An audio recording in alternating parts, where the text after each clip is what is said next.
చంద్రబాబు కూడా తోడు నిలబడ్డారు కదా దాంట్లో. బేసిక్ గా ఇప్పుడు కాపుల్లో 6-7 తెగలు ఉన్నాయన్నారు. వాళ్ళందరూ ఎవరి కులం వాళ్ళే కదా. ఒక కులం వాళ్ళు ఇంకొక కులానికి పిల్లనిచ్చుకుంటున్నారా ఇప్పుడు? పోని ఇప్పుడు నీకు తెలగ ఒంటరి అదేది ఇప్పుడు మన బొత్స సత్యనారాయణ గారు కూడా అదే బలిజ తూర్పు కాపు ఇట్లాగా ఉంటారు కదా. ఈ తూర్పు కాపు బలిజ ఒంటరికి ఇట్లా పిల్లనిచ్చుకుంటుంటే ఒకటే క్యాస్ట్ కిందకు అవుతుంది. సరే అంతా ఒకటే తెగనే అనుకోవచ్చు మనం, ఓటు కోసం మన నాయకుడి కోసం. బేసిక్ గా ఇలా ఇచ్చుకుంటున్నారా సంబంధాలు ఒకళ్ళకొకళ్ళకి? అలా ఇచ్చుకుంటున్నప్పుడు సంఘటితం అవుతుంది నెంబర్ 1.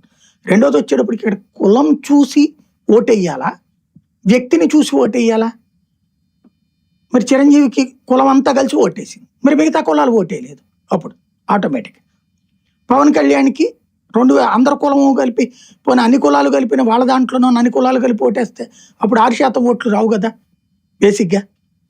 కాబట్టి ఇక్కడ అనవసరమైన డైమెన్షన్స్ క్రియేట్ చేయడం వీళ్ళు ఒక రకంగా తలనొప్పి క్రియేట్ చేస్తారు వీళ్ళు. పవన్ కళ్యాణ్ చేదరపడేది కూడా అదే.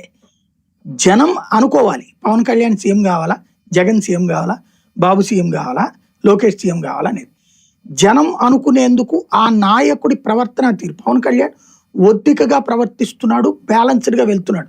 మొన్న మధ్యం దారి తప్పినటువంటి భాష నుంచి మళ్ళీ కొంచెం స్ట్రీమ్ లైన్ చేసుకుంటున్నాడు ఆయన. ఆ టైంలో వీళ్ళు మళ్ళీ తీసుకొచ్చి ఆయన కులం వైపుకి లాగుతున్నారు. ఉట్టి కాపుల తరపున రిజర్వేషన్ ఇవ్వడం కాదు కదా ఇదేమి సీఎం